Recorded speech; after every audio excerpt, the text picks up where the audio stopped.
Fréquence protestante.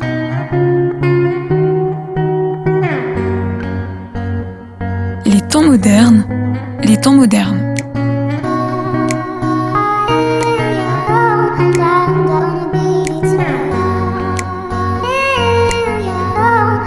Laurence Roufouillet.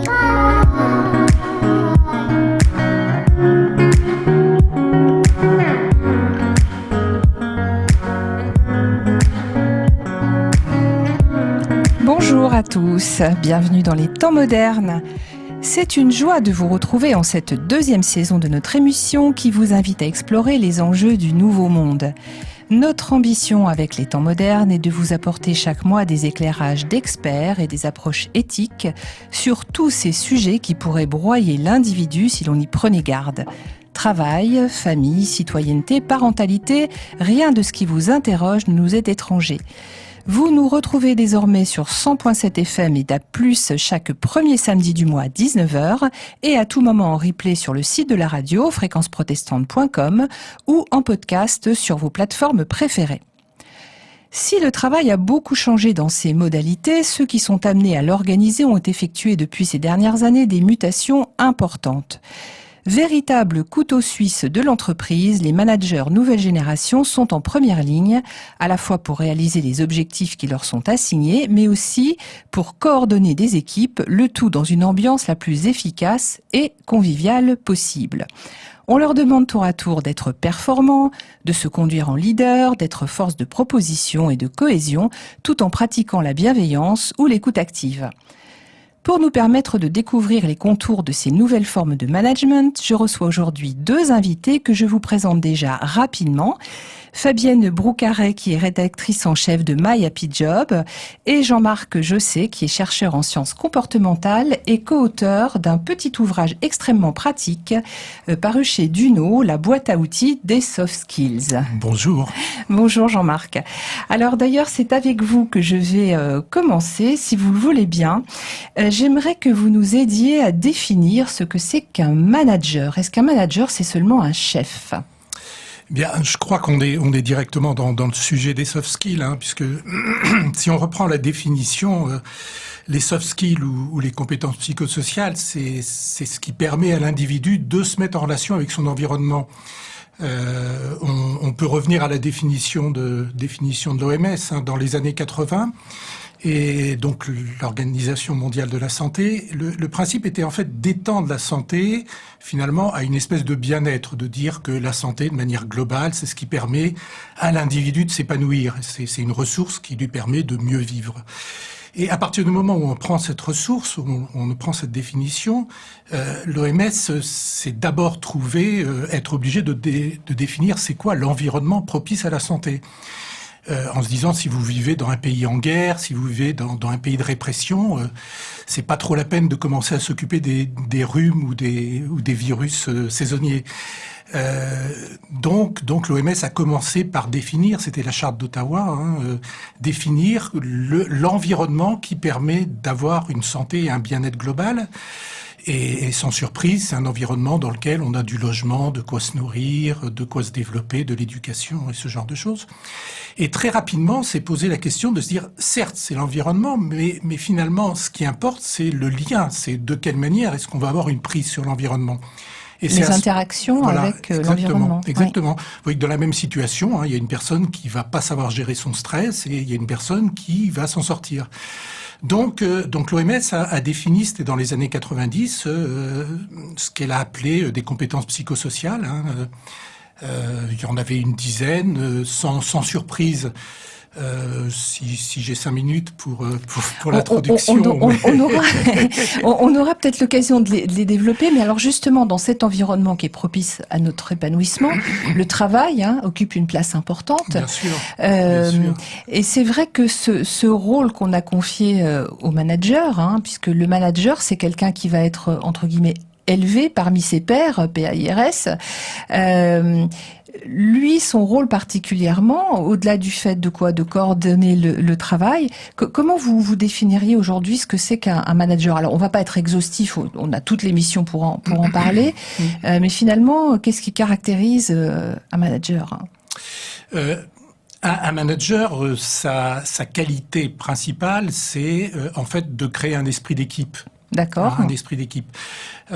Pourquoi l'esprit d'équipe est important? Parce que, en fait, l'esprit d'équipe, c'est quelque chose qui va à la fois impacter le manager, mais également l'ensemble des personnes. Et vous voyez que dans une équipe forte, c'est une équipe dans laquelle une personne peut partir, être remplacée, mais l'équipe est toujours là. Éventuellement, le manager lui-même doit être capable, à un moment donné, de se retirer, de partir, sans désagréger, sans détruire l'équipe. En ce sens, l'esprit d'équipe, ça ressemble un peu, vous savez, en philosophie, on parle du bateau de Thésée. Le principe du bateau de Thésée, c'est de dire Thésée a un bateau, et puis au fur et à mesure, il y a des planches qui sont pourries, on enlève une planche, on enlève deux planches, on finit par remplacer toutes les planches, mais c'est toujours le bateau de Thésée. L'esprit d'équipe, c'est ça, c'est arriver à créer un esprit, quelque chose qui va permettre à l'équipe d'être bien dans son environnement de travail, sans que on ait créé des dépendances, à la fois dépendance par rapport à un membre particulier de l'équipe, vous savez, l'expert dont on peut pas se passer, ou des dépendances par rapport au manager lui-même, qui, à un moment donné, tombe malade, est remplacé, et à ce moment-là, l'équipe s'écroule. Donc, c'est ça. Donc, il n'est pas forcément en haut de la pyramide, même s'il peut y avoir un lien hiérarchique, il fait en sorte que ça fonctionne. On avait pour habitude de penser qu'en fait, un manager, c'était d'abord un bon expert, c'est-à-dire que dans le domaine, on va parler déjà du domaine technique dans lequel il évolue. Tout à l'heure, je le disais, ça peut être celui qui est le plus expert ou le plus gradé ou qui a le plus d'ancienneté ou d'expérience. Donc ça doit d'abord quand même être un bon technicien. Un bon manager, de par mon expérience et de par les études qu'on a fait, c'est plutôt quelqu'un qui est conscient de ses limites. Ah, très bien. En fait, donc il doit faire preuve d'humilité. Alors oui, mais humilité, c'est un terme un peu général. C'est vraiment connaître à la fois ses forces et connaître ses faiblesses. Sans vouloir paraître d'être obsessif, si je reprends la définition initiale des compétences comportementales, la première, c'est la conscience de soi et la conscience des autres. Oui. Et dans la conscience de soi, la connaissance de ses limites fait qu'à un moment donné, on va savoir, là, je ne suis pas bon, donc là, il faut que je progresse. Ou là, je suis pas bon, là, il faut que je m'appuie sur l'autre. Là, par contre, j'ai une force, je peux la transmettre. Donc, il n'est pas omniscient. Il n'est pas omniscient et surtout, il ne se compare pas. Il ne se compare pas. Il ne s'agit pas de dire je suis meilleur ou je suis moins bon. Il s'agit plutôt de dire voilà mon équipe. Dans mon équipe, j'ai des complémentarités. Dans mon équipe, j'ai possibilité d'avoir une intégration de l'ensemble. Et à partir de ce moment-là, on peut créer ce fameux esprit d'équipe dont je parlais au début, où les gens vont pas être en compétition ou en comparaison, mais vont plutôt être en permanence en complémentarité. En complémentarité. Et on en parle souvent dans cette émission en coopération aussi. La coopération, c'est important. Exactement. Alors on a avec nous aussi à distance, mais près du cœur, Fabienne Broucaret. Donc Fabienne, vous êtes rédactrice en chef d'un média en ligne qui s'appelle My Happy Job. Ce média s'intéresse particulièrement à la qualité de vie au travail. Vous conseillez souvent des managers et notamment à travers vos articles, vous listez des bonnes pratiques. Est-ce que vous avez l'impression que les missions qui sont confiées aux managers ont évolué et qu'elles sont plus nombreuses ? Bonjour, merci beaucoup Laurence. Oui, j'ai l'impression en tout cas qu'on en attend de plus en plus de managers et notamment la crise, on l'a vu quand on était tous en télétravail contraint à distance pour ressusciter de l'engouement, pour prendre soin des équipes, pour faire attention à ce que les collaborateurs aillent bien. C'est vrai que beaucoup des RH insistaient sur le rôle clé des managers, notamment de proximité, et pour le coup leur travail se compliquait parce qu'ils n'avaient plus leur équipe sous les yeux et c'est vrai que par exemple détecter les signaux faibles quand quelqu'un va bien, c'est plus compliqué quand on est à distance. Et là encore, par exemple, depuis septembre, on est dans ce fameux modèle hybride où on revient progressivement au bureau avec un rythme de 2 ou 3 jours de télétravail selon les entreprises. Là encore, on attend beaucoup de choses des managers puisqu'on attend aussi d'eux qu'ils arrivent à recréer le fameux esprit d'équipe dont on parlait, de relancer la dynamique. Et c'est vrai qu'à chaque fois, on cite ce rôle clé du manager. Donc je pense qu'au-delà de la gestion de projet classique, au-delà de jouer un petit peu le chef d'orchestre de l'équipe et de fédérer, on attend aujourd'hui d'un manager qu'il ait la carrure d'un leader, qu'il arrive aussi à impulser l'énergie, la motivation au quotidien. Et c'est vrai que c'est intéressant pour le coup de se dire que c'est pas forcément les meilleurs techniciens qui feront les meilleurs managers derrière. Et c'est vrai qu'on a tendance en France à promouvoir les très bons en leur disant tu as réussi dans ta mission, dans ton poste, tu vas devenir manager, et c'est pas forcément je dirais facile pour tout le monde parce que comme on le disait tout à l'heure, il y a des soft skills à développer et il y a toute une formation, je pense, qui est très importante parce qu'on attend de plus en plus aujourd'hui des managers. Donc on a dit qu'il n'est pas forcément un chef, il n'est pas forcément non plus le plus expert. Dans un article qu'on trouve sur votre site, sur My Happy Job, on peut lire comment manager en prenant soin de vos collaborateurs. Alors si le manager n'est pas un chef, est-ce que pour autant c'est une maman ou un papa? Quand même pas. Par contre, je pense que c'est quelqu'un qui a un rôle quand on dit prendre soin. C'est important aujourd'hui. On a tous conscience de l'importance de la santé mentale au travail, de la prévention des risques psychosociaux.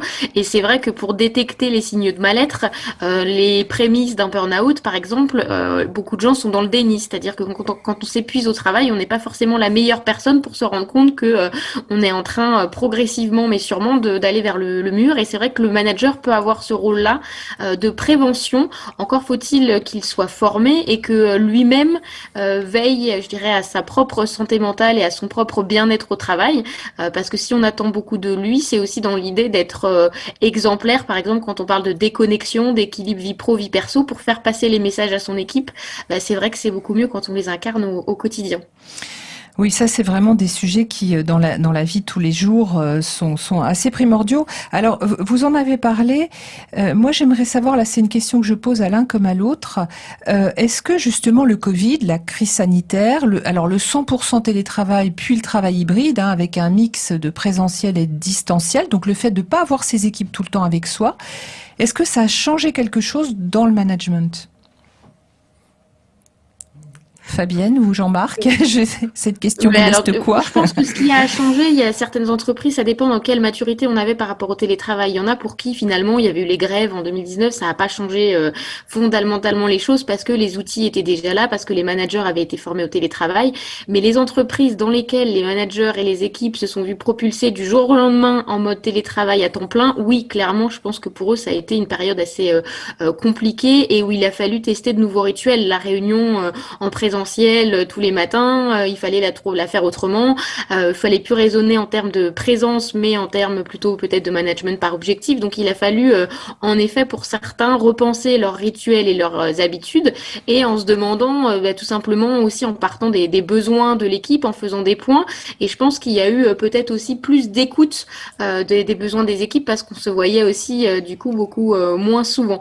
Donc c'est vraiment, je trouve, une période qui a été très intéressante parce qu'elle a permis vraiment d'expérimenter des choses. Et là encore, on y est encore aujourd'hui avec le fameux modèle hybride. C'est qu'est-ce qu'on met vraiment en place, comment on apprend de ce retour au bureau pour essayer de faire au mieux. Donc je pense que oui, ça a quand même changé la donne, même si les fondamentaux, je dirais, du management sont peut-être toujours les mêmes, mais en tout cas, ils vont s'exprimer un peu autrement au quotidien.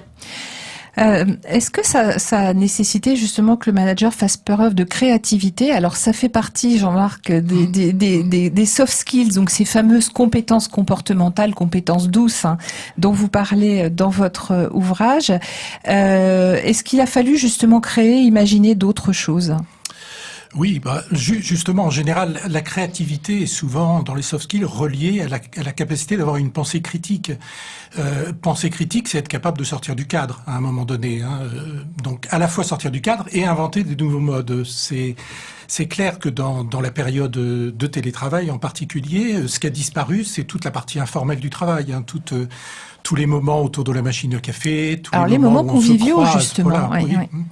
Et je sais que, par exemple, il y a des managers qui ont eu l'idée de recréer des réunions informelles, des points café ou des moments qui permettaient à chacun de discuter, mais en dehors des projets. Donc ça c'est un exemple de créativité. Du coup, vous me donnez une idée qui peut être une tentation du manager. Est-ce que le copinage, c'est-à-dire vraiment le rapprochement ultra convivial entre un manager et ses collaborateurs, est-ce que c'est forcément une bonne idée ? On va en revenir un petit peu à la définition que je donnais tout à l'heure. Redonnez-nous du cadre, Voilà, tout à fait. Non, mais c'est important. Qui est cette histoire d'esprit d'équipe. Comme je disais, il ne doit pas y avoir de dépendance. Vous voyez, prenez l'exemple, c'est une analogie un peu simple, mais prenez l'exemple d'une équipe sportive. On voit que les équipes sportives qui ont une vedette, c'est bien. Les équipes sportives qui dépendent complètement de la vedette, ça pose des problèmes. De la même manière, s'il commence à y avoir une dépendance particulière entre deux joueurs, ça peut poser un problème. Donc, à partir du moment où le manager permet à chacun de trouver sa place, ça va. À partir du moment où ces places deviennent l'objet de qualifications particulières, de considérations particulières, ou d'étiquettes, à ce moment-là, forcément, on va arriver à un déséquilibre, pas immédiat, mais forcément dans le temps. On voit qu'on peut pas être dans cet aspect de créer quelque chose qui dure à partir du moment où on est en train de figer comme ça des relations. J'ai lu il y a quelque temps dans un article il y a une étude qui avait été faite qui montrait que les managers qui fonctionnent avec une forme, on va dire, de copinage, alors on va dire avec des collaborateurs préférés par rapport à d'autres ou certains avec lesquels ils ont peut-être de meilleures relations, plus de facilité à travailler, finalement 90% de leur temps est utilisé et consacré à 10% des collaborateurs. Alors ce qui veut dire que les autres sont un peu soit laissés sur la touche, alors soit laissés en totale autonomie.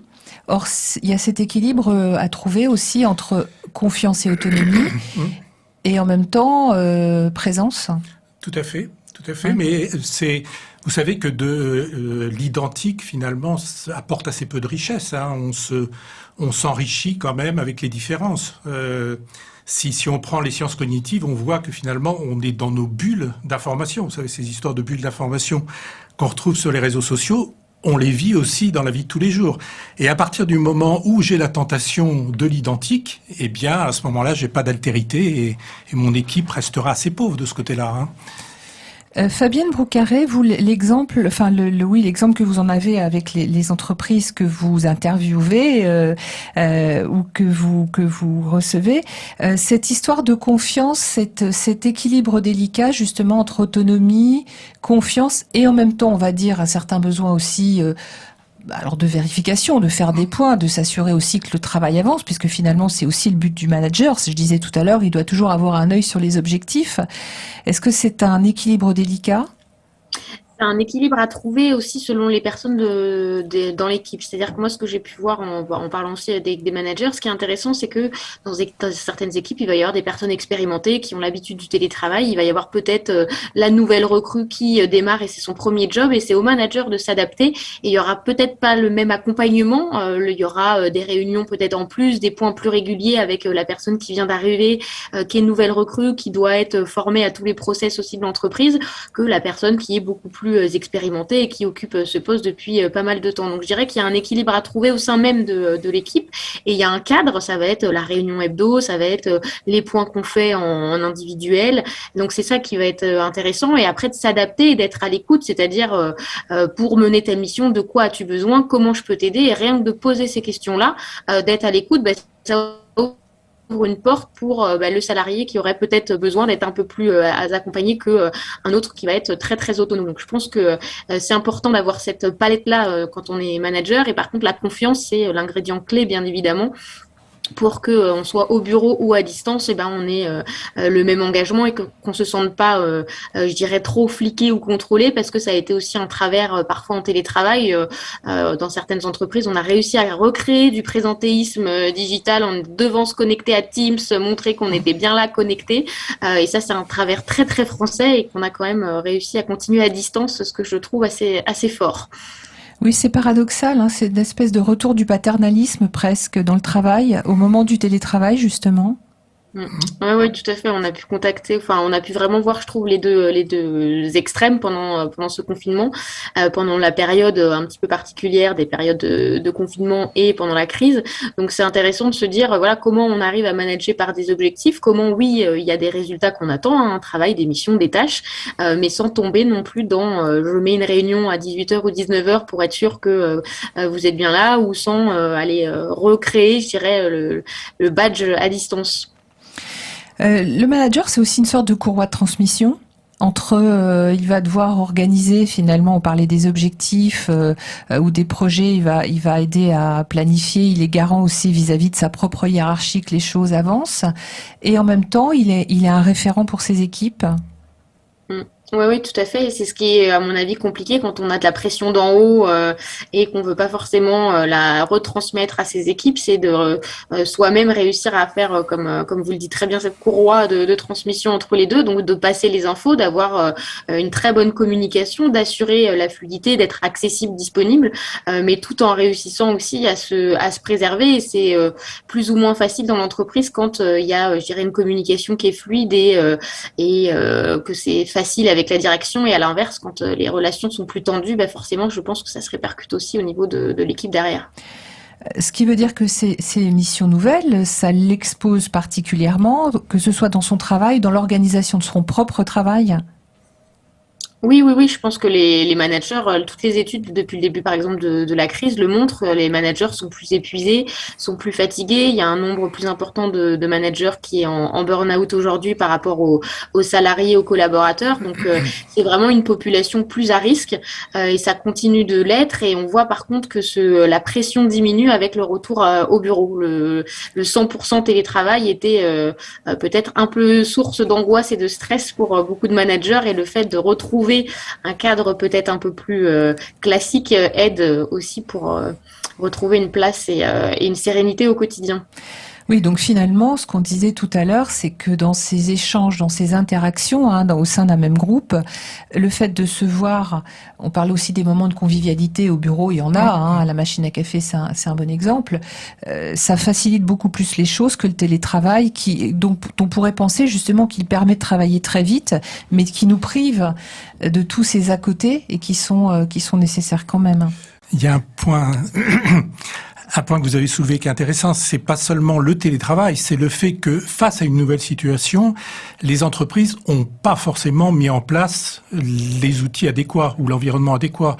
On parlait de confiance, c'est vrai que la réaction naturelle quand on perd la confiance, c'est de tout de suite partir dans le contrôle.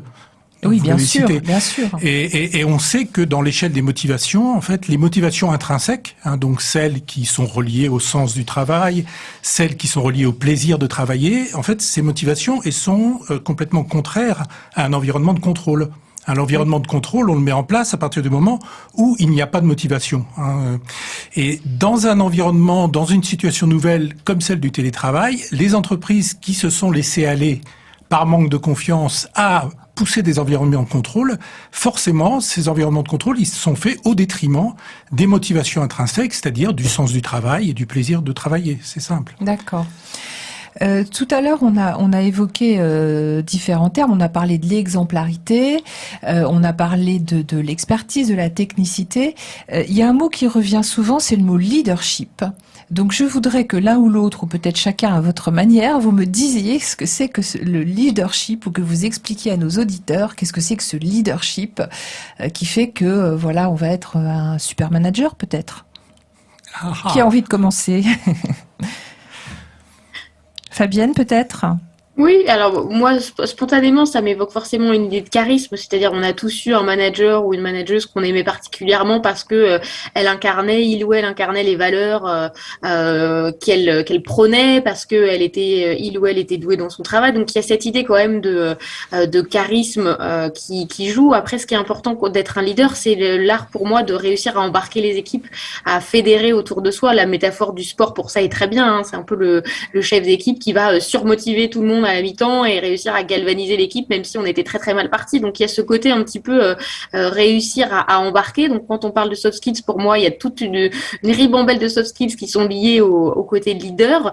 Maintenant, ce qui est intéressant, c'est aussi un leader incarne voilà, des valeurs, et c'est pour ça aussi qu'il arrive à embarquer les équipes. C'est-à-dire qu'il n'y a pas de décalage entre le discours et les actes au quotidien. Et à l'inverse, je dirais que c'est pas l'image qu'on a du petit chef à l'opposé, voilà, qui va être très dans le contrôle et pas du tout inspirant ou à incarner un rôle modèle. Donc le leader est cohérent, entre ses propos et ses actes. Vous ajouteriez quoi, Jean-Marc Josset, sur c'est quoi un leader? C'est quoi ce fameux leadership? Je pense que justement, le leader, c'est quelqu'un qui est capable, à un moment donné, de prendre ce pas de recul par rapport à lui-même pour reconnaître des qualités qu'il ne possède pas forcément. L'exemplarité, c'est bien, mais si l'exemplarité devient un modèle qui est atteignable par certains et qui est pas su que d'autres ne peuvent pas suivre, à ce moment-là, on va juste créer une différenciation dans l'équipe. Oui. Donc, je pense que le leader, c'est vraiment la personne qui est capable de faire ce pas de côté ou ce recul, de manière à dire, ce ne sont pas mes compétences qui vont montrer la voie. Quelque part, c'est des choses comme, vous avez parlé de la confiance, c'est la confiance que je vous fais, la confiance que je fais à l'entreprise, c'est un ensemble de valeurs, et à partir de ce moment-là, effectivement, ça se sent et ça peut entraîner une équipe. Alors, le leadership, ça se sent, je ne sais pas si ça se décide, ou si ça s'invente, ou si ça s'apprend. On parlera, ce que je vous propose dans la deuxième partie de l'émission, on parlera peut-être justement, alors on développera un peu sur ces fameuses soft skills, ces compétences douces, et puis voir comment on peut aussi gagner peut-être en puissance ou en management. D'ici là, je vais vous proposer une petite respiration musicale. C'était il y a quelques jours, on aurait fêté les 100 ans de Georges Brassens, 2021, année Brassens. Eh bien, une petite pause avec Georges Brassens ou presque. Une interprétation peut-être étonnante des Passantes de Georges Brassens. Peut-être l'avez-vous reconnu, c'était Iggy Pop. En tout cas, on reprend donc toujours dans notre émission des temps modernes sur l'antenne de Fréquence Protestante. Aujourd'hui, on parle des nouveaux managers, ces salariés qui sont devenus de véritables couteaux suisses. Nos invités nous aident à comprendre comment leurs missions se sont enrichies et surtout, si vous-même vous managez une équipe, comment s'en sortir en gardant le cap sur les objectifs et en entraînant derrière soi les autres pour réussir. Je suis aujourd'hui avec Fabienne Broucaré, qui est rédactrice en chef de My Happy Job, et Jean-Marc Josset, chercheur en sciences comportementales et co-auteur de la boîte à outils des soft skills. On a commencé déjà un peu à parler de ces fameuses soft skills, ces compétences comportementales, ces compétences dont on dit qu'elles sont douces, à l'inverse des compétences dures, qui sont elles des compétences tout à fait techniques. Et ce sont toutes ces cordes à leur arc que doivent ajouter aujourd'hui les managers. Alors, on l'a dit, Fabienne Broucaré, tout à l'heure, vous le disiez, ils peuvent être facilement sujets au stress, au burn-out. Il faut qu'ils aient conscience aussi de leurs propres limites. Pour autant, il ne faut laisser personne sur le bord de la route. Vous diriez qu'il faut à peu près consacrer quelle proportion, je parle pas en minutes, mais quelle proportion de son temps entre le travail que j'ai à faire, si je manage une équipe, donc j'ai envie de dire mon propre travail, et puis celui que je dois consacrer aux autres. Fabienne, vous diriez quoi, par exemple ? Alors, c'est difficile de donner un pourcentage exact de la recette magique, mais par contre, je pense qu'il faut consacrer suffisamment de temps à son équipe et à manager, parce que c'est quelque chose d'important pour, je pense, embarquer l'équipe au quotidien. Maintenant, il faut réussir à garder du temps pour soi, parce que c'est ce qui a été compliqué pendant un an et demi en période de crise, quand les managers ont dû s'adapter en permanence et peut-être faire beaucoup plus en termes de pratiques managériales que d'habitude. Ils avaient après très peu de temps, et en tout cas pas assez de temps pour bien faire leur travail, ce qui peut être source de déséquilibre aussi. Donc je pense que j'ai pas un chiffre exact à donner, mais je pense qu'il faut quand même être à l'écoute de son équipe et y consacrer suffisamment de temps. Jean-Marc Josset, une idée, non ? On serait dans un 80-20 ou pas forcément ? Je dirais la bonne réponse, mais peut-être la réponse idéale, en fait, c'est que on n'est pas cette distinction, c'est-à-dire que un manager qui a développé ses soft skills, normalement, ça lui permet de gagner du temps, y compris dans ses activités métiers. Alors avec son ça, équipe. c'est un argument massu, parce que si vous dites aux managers que consacrer du temps aux autres, ça va leur faire gagner du temps, je pense que ça va être une des bonnes raisons de se former et de monter en compétences, peut-être justement. Oui, mais dans les soft skills, on retrouve quoi ? On va trouver des choses comme la communication, comme l'empathie, comme le travail en équipe, faire coopérer des gens, et on voit que dans toutes ces tâches, à chaque fois, ça peut être soit une source de stress, soit une source d'enrichissement. Tout le monde a ce registre d'un entretien avec un collaborateur qui est en difficulté, et finalement, de cette discussion, on peut sortir mal tous les deux, source de stress supplémentaire, ou au contraire, on peut avoir résolu, avancé les choses, et à ce moment-là, on a gagné du temps. D'accord. Alors, pour éclairer nos auditeurs, moi, j'aimerais savoir d'abord, est-ce que tout le monde peut être un manager ? Tout le monde peut-il manager? Alors, j'ai cette expérience de penser que oui, justement à D'accord. partir du moment où les personnes sont conscientes, encore une fois, de leurs limites. J'ai connu des commerciaux qui disaient je ne suis pas un bon commercial et comme je sais que je ne suis pas un bon commercial, j'applique la méthode et ils avaient de très bons résultats.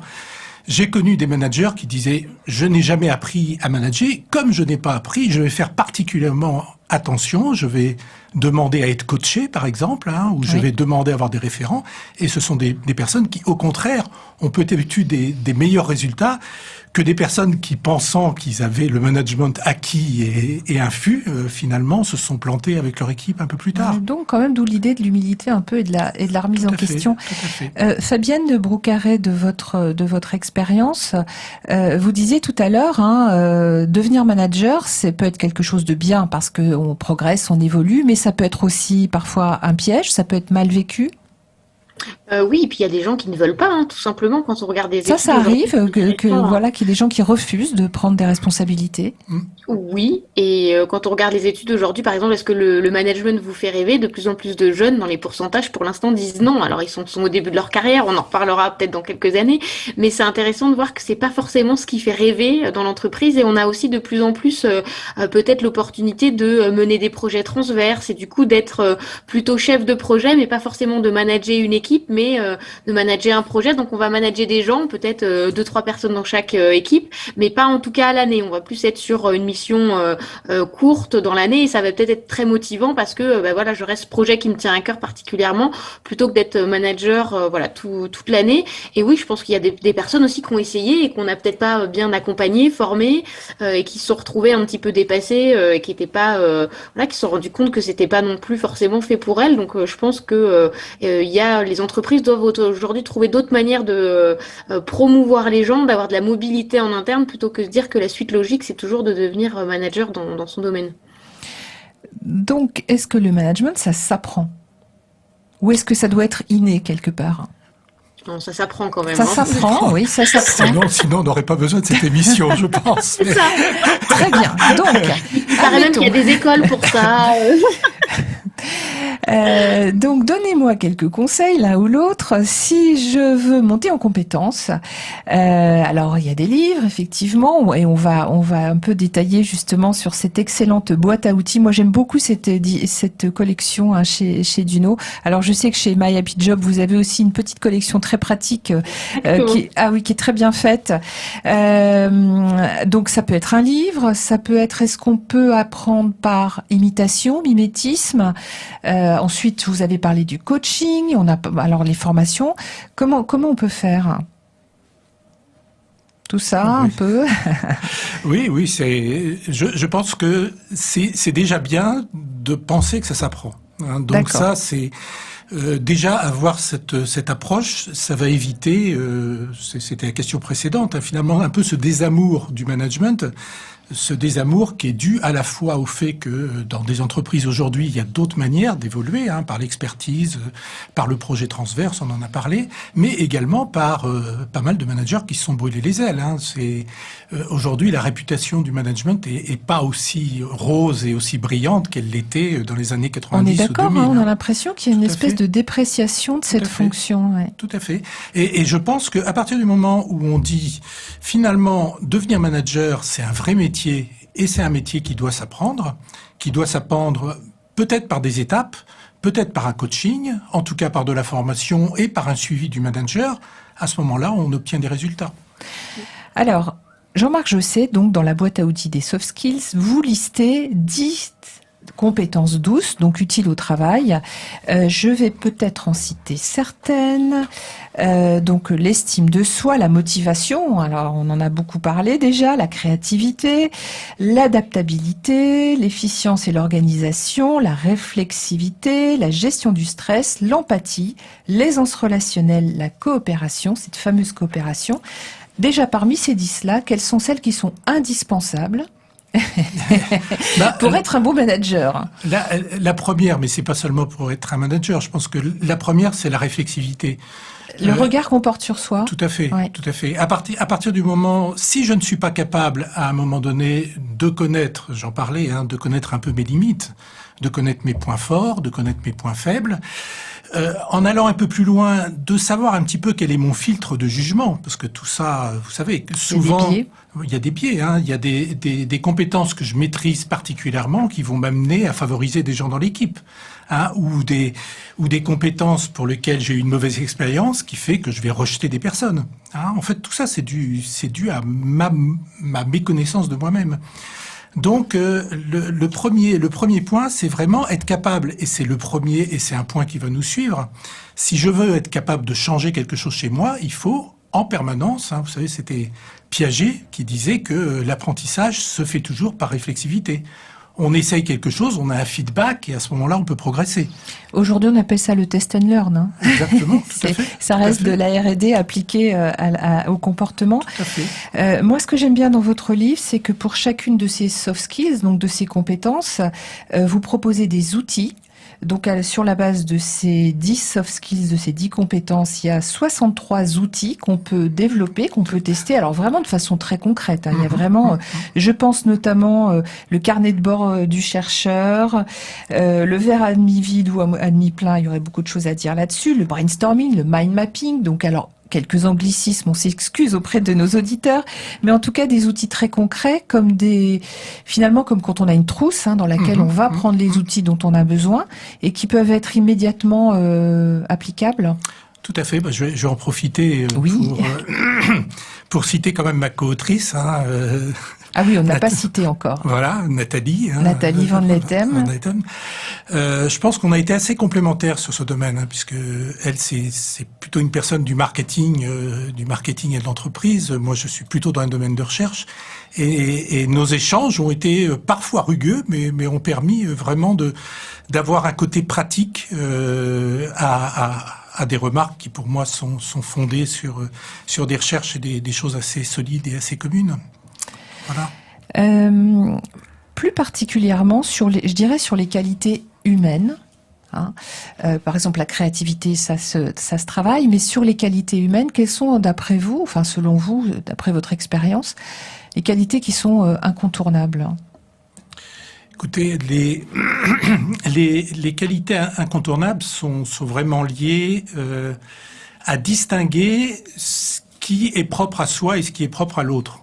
C'est la fameuse empathie. Oui. L'empathie, c'est finalement quelque chose d'assez moderne. Vous savez, c'est un terme qui date du début du XXe siècle, en même temps que l'arrivée de la psychanalyse. Et en fait, c'était pour décrire quelque chose de nouveau qui n'existait pas avant, qui était le fait que je constate que l'autre produit quelque chose chez moi. L'autre produit une émotion chez moi.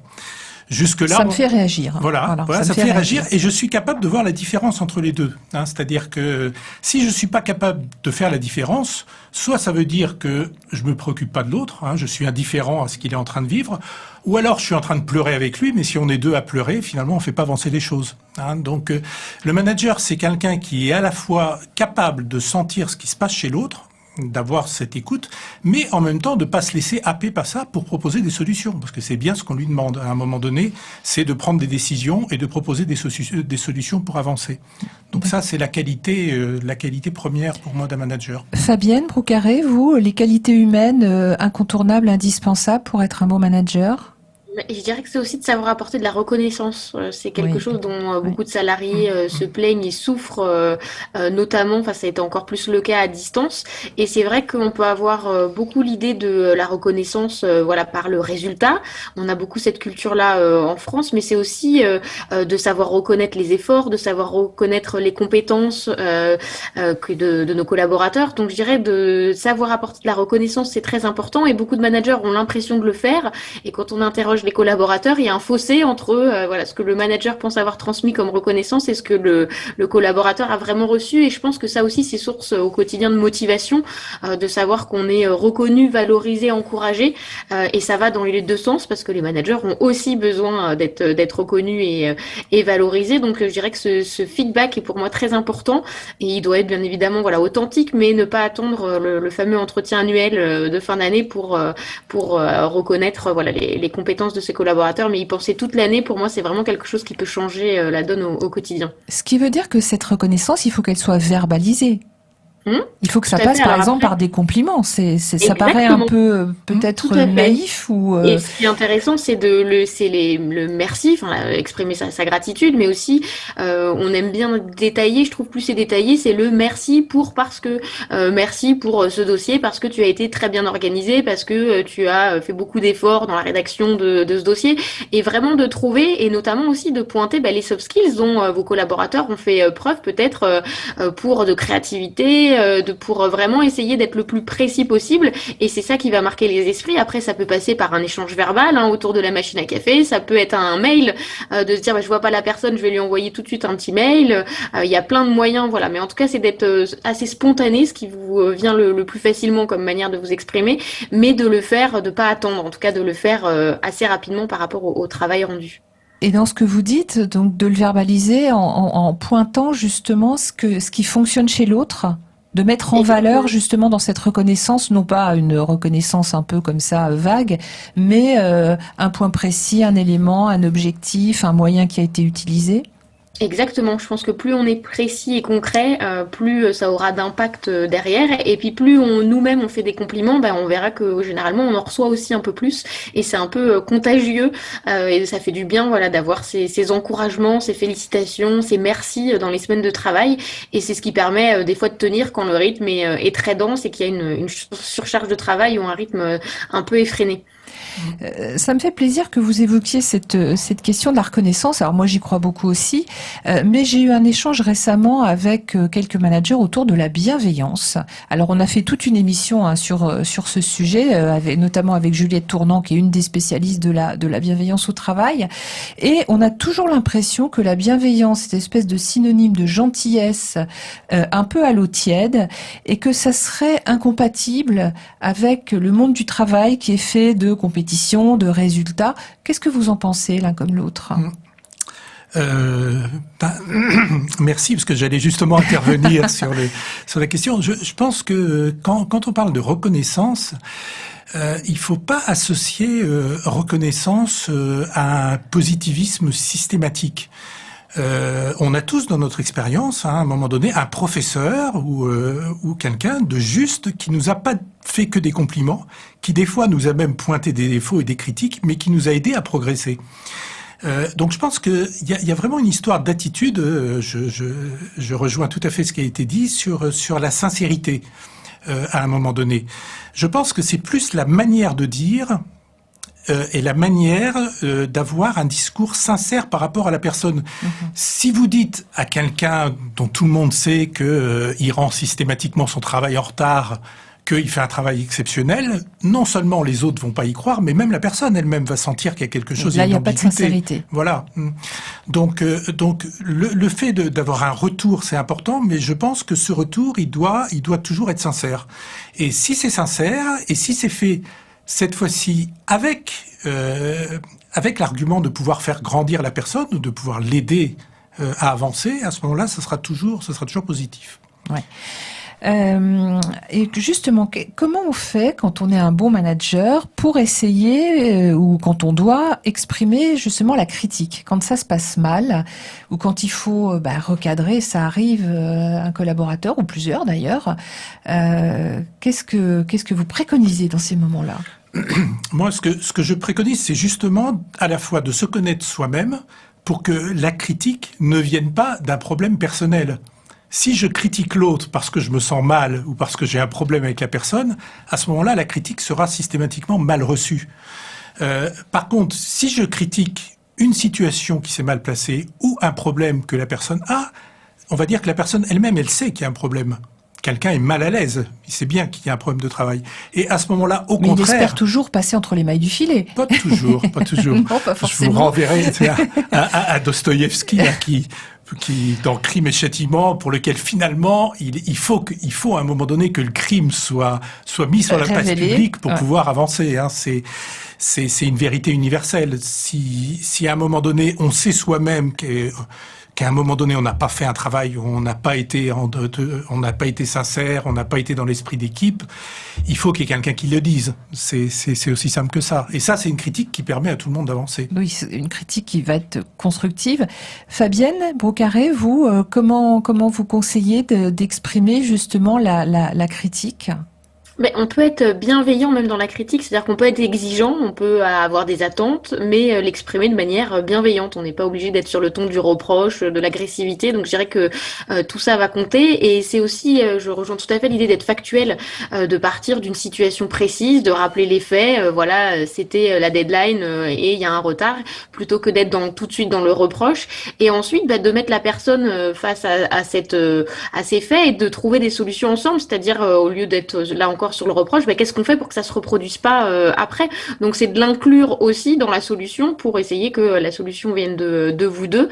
Et en effet, ça fait partie aussi, on l'a pas encore évoqué, mais du courage managérial, c'est-à-dire qu'on peut, que ce soit vis-à-vis de sa direction, vis-à-vis de son équipe, dire les choses, mais les dire d'une manière qui fait que ça va passer et ça passe mieux quand on sait aussi valoriser ce qui va et quand on n'est pas que dans le sempiternel reproche de un peu comme à l'école où sur la copie on va mettre en rouge ce qui va pas et on va oublier tout ce qui était bien aussi, donc c'est important d'avoir quand même un bon équilibre. Qu'est-ce que vous appelez le courage managérial ? Le courage managérial, c'est de pas se cacher pour moi derrière la direction ou derrière, c'est d'oser avoir une attitude qui fait que on est par exemple transparent sur certaines choses, que face à des situations difficiles, on va réussir à bien communiquer et à peut-être quand il y a une réorganisation, quand il y a des choses douloureuses dans la vie d'une entreprise, c'est ne pas aller se retrancher derrière le N+2, la hiérarchie, dire les choses quand on disait quand quelqu'un ne fait pas bien son travail, on va lui dire, et c'est aussi de soutenir son équipe face à la direction. Donc il y a plein de situations dans lesquelles je pense qu'un manager doit être aussi courageux. Ça fait partie aussi des qualités importantes. Alors ça fait partie des questions dont je voulais vous poser. Qu'est-ce qui se passe en cas d'échec? On a dit tout à l'heure, le manager, il peut être une courroie de transmission, mais s'il y a eu un raté, un gros échec, enfin dans l'équipe qui l'a conduite, est-ce que c'est aussi parfois un fusible? Dans certaines entreprises, oui, on voit que les managers prennent des fois pour le N+2 et c'est là que le manager des fois de proximité va être plus mis peut-être en danger que selon la hiérarchie. Mais je pense que ça dépend vraiment là de la culture de l'entreprise. Il y a des entreprises où, si je prends l'exemple de Google, l'échec entre guillemets fait partie de l'ADN de certains services et il faut avoir des échecs pour réussir à apprendre de certaines technologies. Je prends l'exemple de Google+, qui a été un échec au niveau des réseaux sociaux, mais ça leur a permis de développer certaines technologies qui ont servi à Google Images, etc. Donc c'est intéressant de se dire que on peut échouer. Maintenant, il faut voir quelle est la culture de l'entreprise vis-à-vis de ça, ou est-ce qu'on va trouver un responsable tout cuit et on va se dire que c'est la faute du manager et puis merci, au revoir. Mais je pense que ça dépend vraiment de l'entreprise dans laquelle on est. Alors, je vais continuer à filer la métaphore. Donc, on a parlé de courroie de transmission, éventuellement de fusible. Est-ce qu'il doit systématiquement être un bouclier devant ses équipes, c'est-à-dire finalement protéger, prendre sur lui? Est-ce qu'il doit assumer? Est-ce que la responsabilité ne pèse que sur ses épaules? Le problème, c'est un peu la tentation de l'hubris dont on parlait. C'est même chose sur l'échec. Quand on parle d'échec, déjà quelque part, on est en train de mettre un nuage de fumée sur ce qui s'est passé. Est-ce que c'était un problème d'ambition de l'entreprise? Est-ce que c'était un problème de l'équipe elle-même? Est-ce que c'était un problème du produit? Voire le manager n'est pas responsable de tout. Si à un moment donné, il commence à penser qu'il est responsable de tout, à ce moment-là, il va aller vers l'autodestruction. Il n'y a pas d'autre. À partir du moment où il est capable de faire cette distinction, comme le faisaient les stoïciens, de quoi je suis responsable, qu'est-ce qui est en mon pouvoir de faire, et qu'est-ce qui est de l'ordre de l'entreprise, qu'est-ce qui est de l'ordre de marché. À ce moment-là, il n'y a pas de raison qu'il puisse y avoir un problème, au moins un problème personnel. Et dans ces cas-là, on peut très bien être responsable d'une équipe qui a échoué, comme on vient de le dire, parce que le marché n'était pas là, et prendre une autre responsabilité, ou avoir une équipe dans laquelle il y a eu un problème de personnes, et prendre un autre sans le vivre comme un échec. Vous, Fabienne, vous estimez qu'un manager, il doit être protecteur? C'est un bouclier ou pas forcément? Je pense que c'est important qu'en tout cas il ait ce rôle, même si il peut pas tout.